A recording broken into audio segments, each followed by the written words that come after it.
Elizabeth Loftus 1975-1978 Misinformation Effect. Yaddaşımız fotoaparat kimi gördüklərimizin şəklini mi çəkir, yoxsa manipulyasiya oluna bilərmi? Loftus'un bu əsas sualı hadisədən sonra verilən yanlış məlumatın yaddaşı dəyişdirib dəyişdirməyəcəyini əsas alır. O bunun üçün 2 eksperiment etdi. Birinci eksperiment az öncə qeyd etdiyim kimi 1974-cü ildə. Universitet tələbələrini istifadə etdi. Avtomobil qəzasının videosunu izlətdi.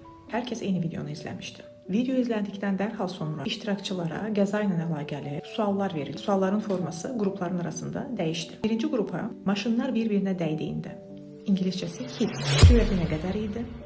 İkinci qrupa isə maşınlar çarpdığında crash kəlmələrini istifadə edərək sürəti nə qədər idi deyə soruşdu. Birinci nəticə ondan ibarət idi ki, iştirakçılar smashed kimi kəlmələri eşitdiklərində sürətin daha yüksək olduğunu ifadə etdilər. Yəni sadəcə sualın dili onların qavrayışını və xatırlama formasını dəyişdirmişdi. 2 həftə sonra isə eyni iştirakçılara videoda qırılmış şüşə gördünüzmü sualı verildi. Videoda heç bir şüşə qırıntısı yox idi. Smashed deyilən qrupdakı çox insan olmayan şüşəni gördüyünü iddia etdi. Hit, dəymək dediyimiz qrupda isə bu yanlış xatırlama daha az idi. 3 il sonra 78-ci ildə bənzər eksperiment daha təkrar edildi. Yenə tələbələrdən və könüllülərdən ibarət bir qrupa müxtəlif qısa filmlər izlədildi. Film izləndikdən sonra bəzi qruplara yanlış məlumatlar ötürüldü. Məsələn, avtomobil dayan işarəsinin yanından keçmişdi.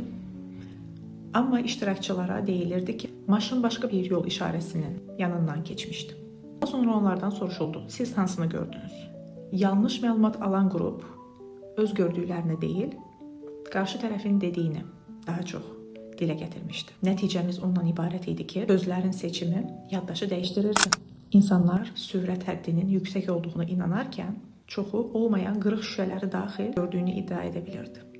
Eyni zamanda yanlış məlumat yaddaşa qarışırdı. İştirakçılar hadisəni faktiki olmadığı halı ilə xatırlamağa başlayırdılar. Yəni yaddaş fotoaparat deyil, yenidən qurulan rekonstruktiv prosesdir. Bu araşdırmanın böyük əhəmiyyəti var idi. Özəlliklə hüquq sistemi üçün. Yaddaş sonradan verilən məlumatlarla təhrif oluna bilər. Bu da şahid ifadələrinin etibarlılığını ciddi şəkildə sorğulatmağa başladı. Amerika Birləşmiş Ştatlarında minlərlə məhkəmə Loftus'un tədqiqatına istinad etdi. Yaddaşın şema və çağrışımlarla yenidən qurulduğunu təsdiq edən bir çalışma idi. Bu eyni zamanda kognitiv psixologiyanın da təməlini qoydu. Müasir tədqiqlər, eyewitness memory, polisin dindirmə metodları, məhkəmə ekspertizaları, hətta marketinq və reklam sahələri bu tədqiqatın nəticələrinə uyğun olaraq dəyişdirildi. Nəticə olaraq Elizabeth bizə göstərdi ki, yaddaş sabit bir film deyil. O dəyişən və da uydurula bilən hekayədir.